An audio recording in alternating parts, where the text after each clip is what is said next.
The Fishing News is sponsored by these fine partners.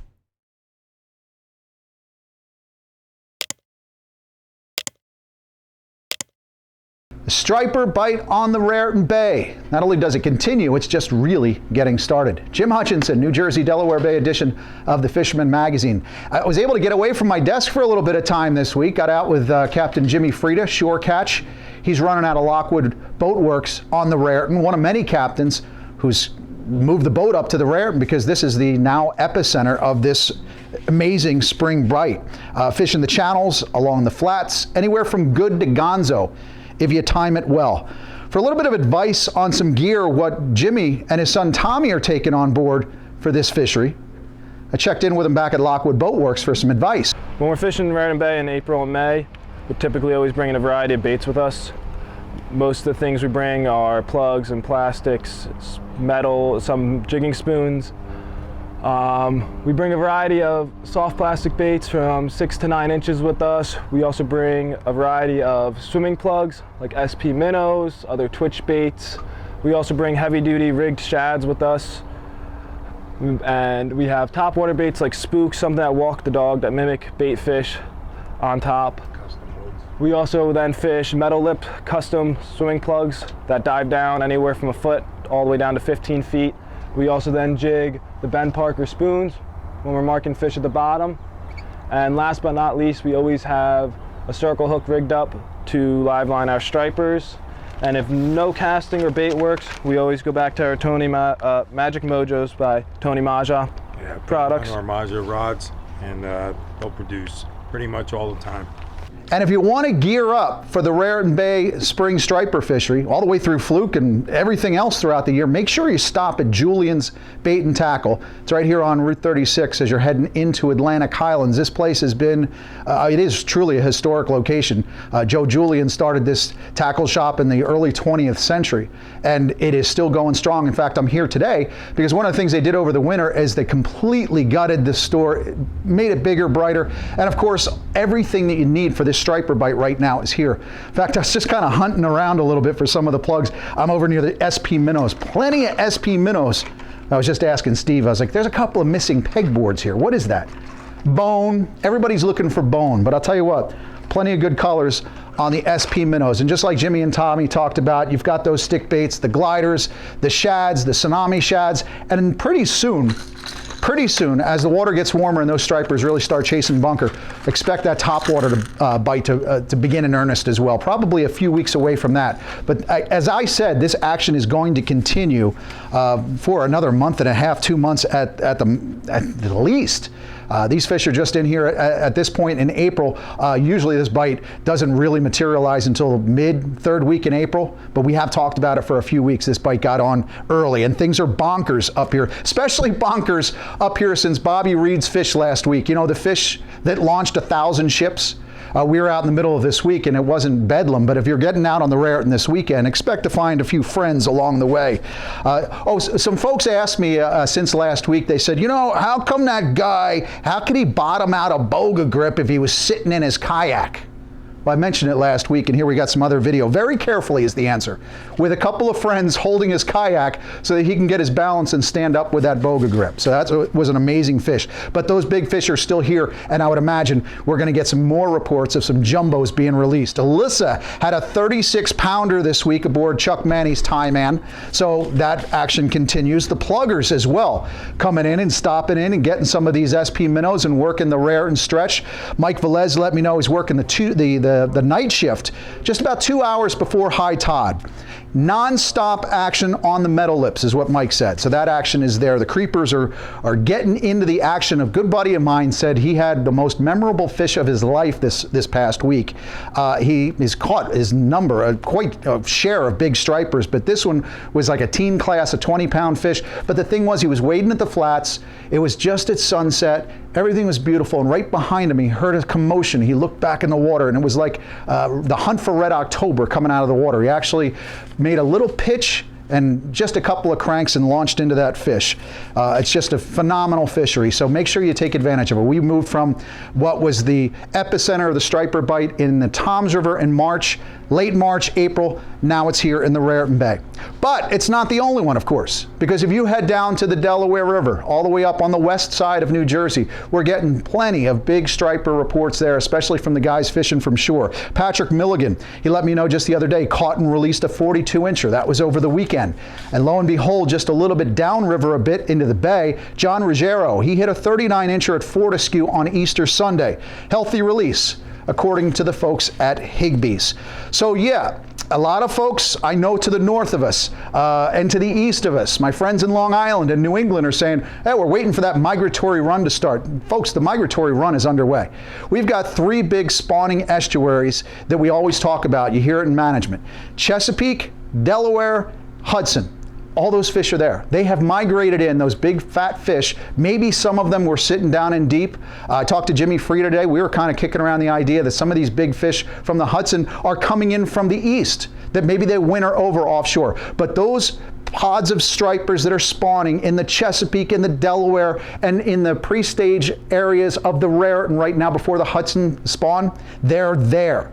Then, after the spawn is done, theoretically sometime in May, maybe earlier for the Chesapeake, those fish will move out those rivers, the Chesapeake, the Delaware, and the Raritan, and eventually, hopefully those guys in the Chesapeake and Delaware make a hard left and stay along the coast so everybody from Delaware through Cape May, Atlantic, Ocean, and Monmouth County can enjoy a great bite. And again, what those fish do when they pop out of the Hudson, we don't know. The last few years we've been doing that northeast striped bass study with the satellite tag and those fish, and when they come out, sometimes they're heading east out to the canyons. We're going to talk about that more because we've got the Northeast Striped Bass study going again in May. May 24th and 25th is our goal for putting some sat tags in some of those stripers, so we'll keep you posted on that. But from the Delaware to the Raritan, in between, middle of the state, you still have plenty of action on those striped bass in the back. The fish that were in Tom's River, still a few there, but they're spread out through Barnegat Bay. Same thing with the Mullica, Great Bay, Mullica, Absecon Bay, and also down into Great Egg Harbor River. I expect some spawners to be heading up that area as well, so don't think that you're not going to catch some big fish, especially up the Mullica River, for example. I stopped in on Saturday. George Godlep from Chestnut Neck Boatyard was just finishing my brand new repower on that Suzuki I've been talking about. Lo and behold, he spent Sunday, Easter, with the family out on the boat, Mullica River, plenty of stripers there. He's been chasing them throughout the season. For some of those smaller fish, we've been talking about the New Jersey Striped Bass Bonus Program. Well, it is up and running. The application is online now. You can follow that advice on the screen. You can go to Google, Bing, whatever you use, and just put New Jersey Striped Bass Bonus Program. The bonus program itself kicks off May 15th, but the applications are finally being taken now at the state website. So the striper run is going on, and it will continue, and I'll tell you, it's only going to be improving, especially when those fish finish spawning sometime in May and start moving along the coast. So the migration is on, the striper run is on, and some good fish to be caught. We've also got tog back again for the month of April here in New Jersey. Boats from the Atlantic Highlands all the way down to Cape May are back out on the tog grounds. Checked in with a big Mohawk this week. One of many boats in the Belmar area back on tog. That includes a Skylarker, Old Salty, Parker Pete, Miss Belmar Princess. The Manasquan and Barnegat Light Fleet too, they're also in on the tog. Some of the private boaters are getting out as well. I know that the Adair boys and the Team Magic Tails crew, they had tog into the teens this week. So it's all good news, heading out of Beach Haven, I guess. I don't know if this was a cryptic Great Bay nod or not.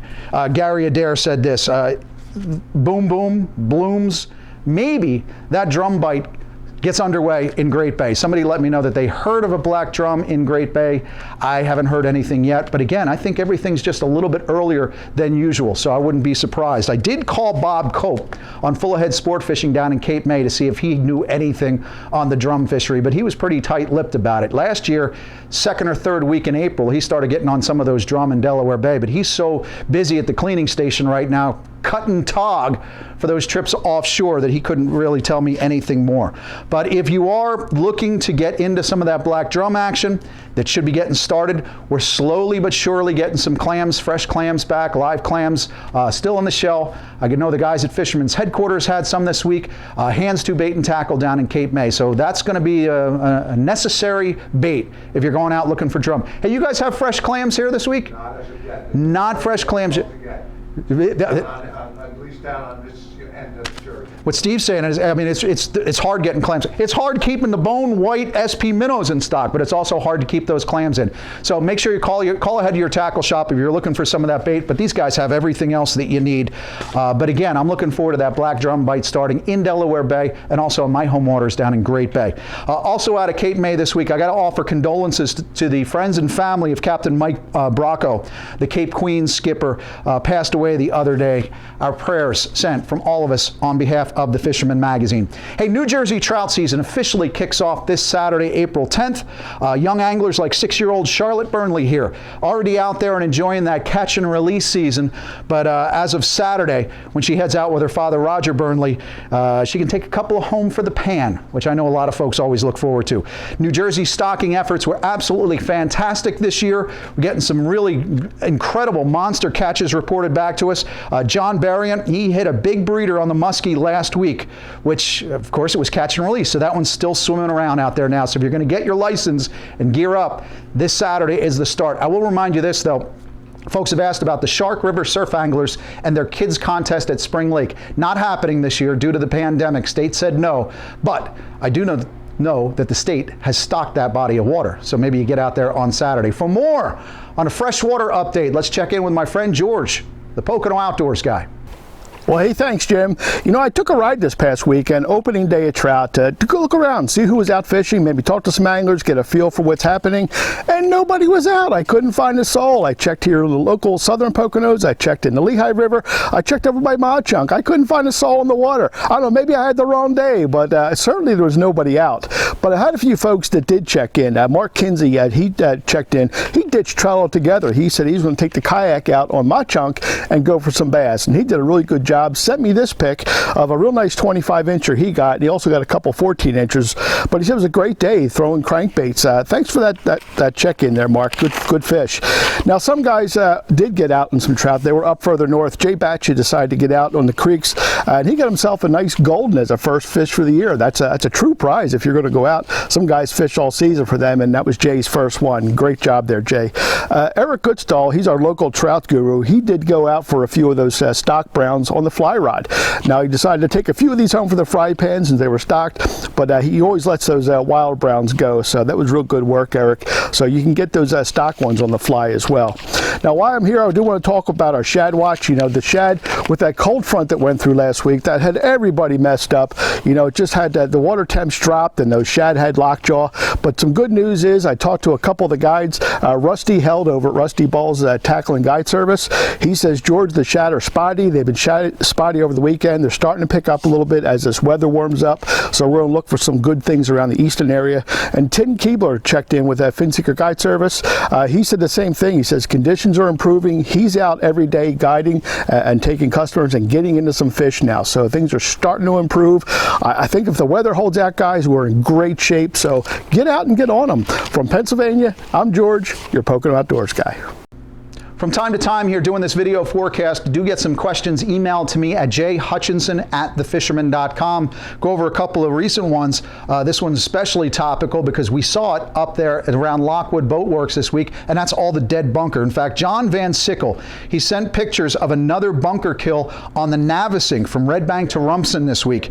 He said, and Steve just said they're in Shrewsbury as well. Dead bunker all over the place. A lot of folks always assume that is the usual suspect, right? Oxygen deprivation. Well, here's what I received in response from the New Jersey Division of Fish and Wildlife and the Department of Environmental Protection. Preliminary identification is of a species of bacteria in the Vibrio family, yet undetermined, but DEP is working with other researchers and also with the Atlantic States Marine Fisheries Commission to better understand this bunker kill and what's happening. The state says the only fish species impacted thus far appears to be menhaden. There's nothing to suggest that human health or other fish, shellfish, or marine life is at risk. They did tell me, though, quote, people do not handle, collect, or consume any dead fish for those showing signs of disease. So don't consume any of that dead bunker. My advice across the board is don't consume any dead bunker, no matter where you get it. Finally, another reader asked if I'd heard anything about the Texas Tower, the weather buoy, which has been out of commission for a while. Well, I spoke to a representative from NOAA's National Data Buoy Center, who said the center is working to schedule a service on that particular buoy. That's number 44066. They hope to have a tentative plan in place for this June, which would be just in time for the tuna season. Good news on that. Hopefully that triple Rex bite goes off the hook again in the summer. But right now, if you're looking for off the hook, we're here in the middle of it. Stop by Julian's Bait and Tackle, but get out here on the Raritan while this striped bass season is underway. We'll see you again next week right here at thefisherman.com. Steigercraft boats, built by people who fish our waters. Serious anglers choose Steigercraft for their 40 years of boat building experience right here in the Northeast and Mid-Atlantic. Visit steigercraft.com for a dealer near you.